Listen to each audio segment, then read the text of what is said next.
ምንጊዜም ሚዲያ የዕለቱ ጉዳይ ከመጽሐፍት ገበታ ከአድማጮች መድረክ መስታወት የቅዳሜ ወጎችና የተወልደ እንግዳ መደበኛ ዝግጅቶቻችን ናቸው።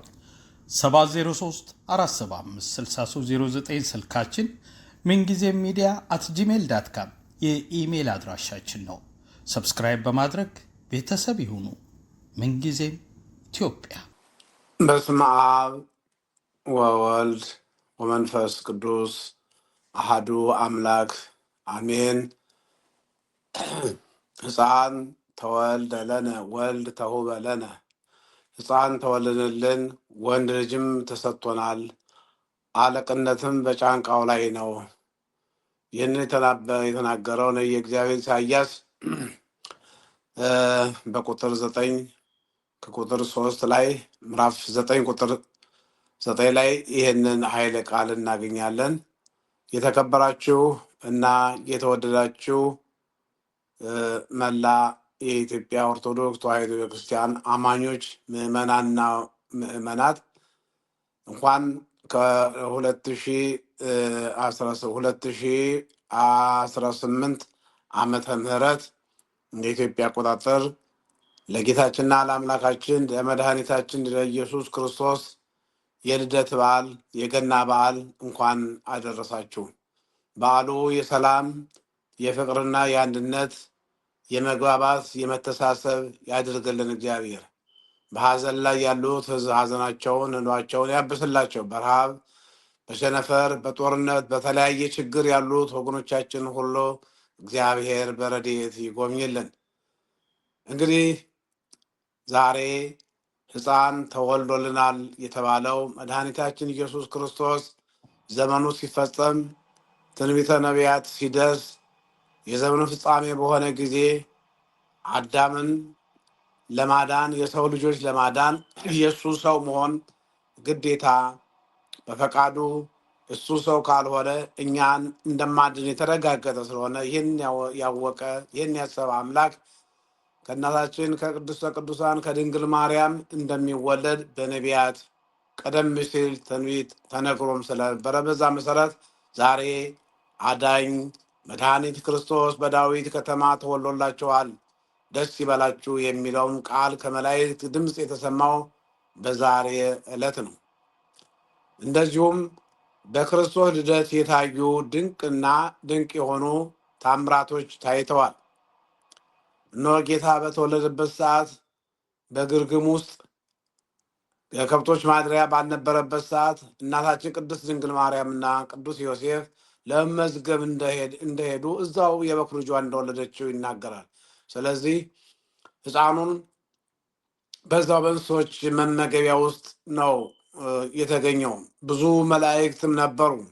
ብዙ የሰማይ ሰራዊተ መላእክት የሰራዊት ጌታ የሆነ እግዚአብሔር ስልጣናት ስለሆነ ሁሉም ነበሩና ስለዚህ ወደ እረኞቹ ነው ሄዱት። በበረት የተገኘ በበረት የተገለጸ ፍቅር እኔና እናንተን መውደዱን የእኛን የሰው ልጆች ለማዳን ፍጹም ሰው የሆነው ወልደ እግዚአብሔር ኢየሱስ ክርስቶስ ከቅድስት ድንግል ማርያም በተወለደ ሰዓት እነዛ መላእክት ለእረኞቹ የምስራች ለመስበክ ወደ ምድረ በዳ በምድረ በዳ ላይ ከብቶቻቸውን የሚያሰማሩ እረኞች ባሉበት ለእነሱ ተገልጸውላቸዋል።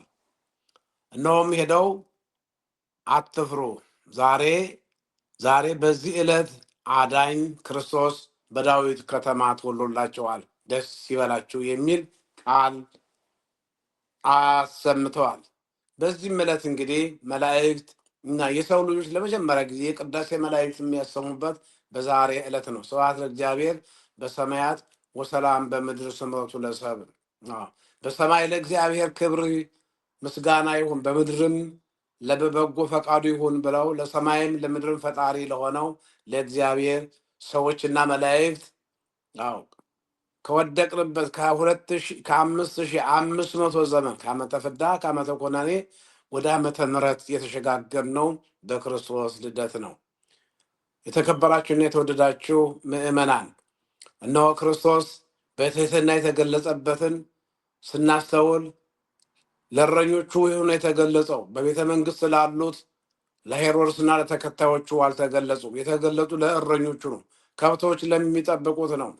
ለእነሱ ተገልጸው መጀመሪያም እግዚአብሔር በነቢዩ ሚልክያስ አድሮ ተናግሮም ስለነበር ትንቢት ዋንቲኒ ቤተልሔም፣ አንቺ ቤተልሔም አውራጃ አው ቋያ በቅሎባት ጢሻ ሆና ፈራርሳ ከተማዋን አይቶ ስለነበረ ትንቢት ተናገረባት። ቆሞ ዋንቲኒ ቤተልሔም ምድረ ኤፍራታ፣ አንቺ የኤፍራታ ምድር ቤተልሔም ሆይ ኢትትያቲም ነገሥተ ይሁዳ፣ ከቶ ከነገሥታተ ይሁዳ ከዚህ ከይሁዳ አገሮች ከይሁዳ አታንሽም፣ ሕዝቤን እስራኤልን የሚጠብቅ መሲህ በአንቺ ይወለዳል። ድንኳን ይደነኮናል፣ የብርሃን ድባብ ይዘረጋል፣ መላእክት ይመጣሉ፣ ሰዎችና መላእክት እግዚአብሔርን ያመሰግኑበታል ተብሎ በተነገረው መሰረት ነው። እንግዲህ ዛሬ ይሄ ቅድም ሕፃን የተባለው ኢየሱስ ክርስቶስ ወልድ ልጅ ተወለደልን። ድንቅ ነው፣ መካር ነው፣ ስልጣናት ሁሉ በእጁ ናቸው፣ በትከሻዎቹ ናቸው ይላል ኢሳይያስ። መካር አምላክ ነው፣ ድንቅ አምላክ ነው፣ የሰላም አባት ነው፣ የዘላለም አባት ነው፣ የሰላም አለቃ ነው። ስለዚህ ዛሬ ምድር ሰላም ለጠፋባት ምድር፣ ሰላም ለጠፋበት ሕዝብ እግዚአብሔር ሰላምን እንዲያወርድልን እንጸልያለን። ነው ዛሬ በድቅድቅ ጨለማ በቀቢጸ ተስፋ ለሚኖር በሞት ጥላ ውስጥ ለሚኖሩ ሰዎች ሁሉ ብርሃን ወጣላቸው። ብርሃን በጨለማው ለነበር ነው። 5500 ዘመን የሰው ልጅ ተስፋ ቆርጦ ጨለማ ተጎናጽፎ ይኖር ለነበረው ለሰው ልጆች ሁሉ እውነተኛው ብርሃን የድንግል ማርያም ልጅ ኢየሱስ ክርስቶስ ነው። ወደዚህ ዓለም የመጣው እውነተኛው ብርሃን እሱ ነውና፣ ስለዚህ ምስጢረ ድህነት እኛ ለመዳናችን ማረጋገጫው የክርስቶስ ልደት ነው። ስለዚህ ከዛ በፊት የነበሩት ዓመታት በጣም ዓመተ ፍዳ፣ ዓመተ ኮነኔ፣ ዓመተ ስቃይ ሲባል ከክርስቶስ ልደት ወዲህ ግን ያለው ዓመተ ምሕረት፣ የምህረት ዓመት፣ የይቅርታ ዓመት፣ የቸርነት ዓመት፣ የፍቅር ዓመተ ምሕረት ተብሏል። ስለዚህ ሁላችንም ዚህ ስላደረሰን እግዚአብሔር አምላክ በዓሉን የሰላም ያደርግልን። ይልቁንም ለሀገራችን፣ ለሕዝባችን፣ ለኢትዮጵያ በረሃብ፣ በቸነፈር፣ በጦርነት አስከፊ በሆነ ሁኔታ ውስጥ ያሉትን ሁሉ እግዚአብሔር በረድኤቱ ይጎብኝልን። አንዱ ለአንዱ በርኅራኄ እንድንመለከት በርኅራኄ እንድናይ በክርስቶስ ልደት ህብረት፣ ስምምነት፣ እግዚአብሔርን ማመስገን፣ በብርሃኑ መደሰት፣ በብርሃኑ መመላለስ ነው። ይልቁንም ጨለማ አለውን በጨለማ ውስጥ ላለን፣ በቀቢጸ ተስፋ ላሉ፣ በረሃብ አለንጋ ለሚገረፉ፣ በሰላም እጦት ለሚሰቃዩ ሁሉ፣ በወህኒ የተጋዙ ፍርድ የጎደለባቸውን ሁሉ እግዚአብሔር ይጎብኝልን። ለምድር ሰላም ለሰማይም ሰላም ይሆንልን።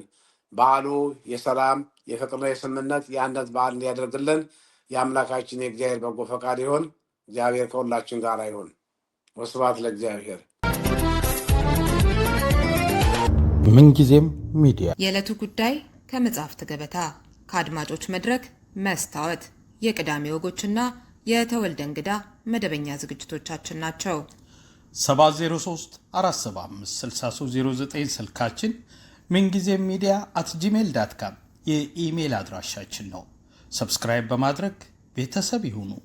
ምንጊዜም ኢትዮጵያ።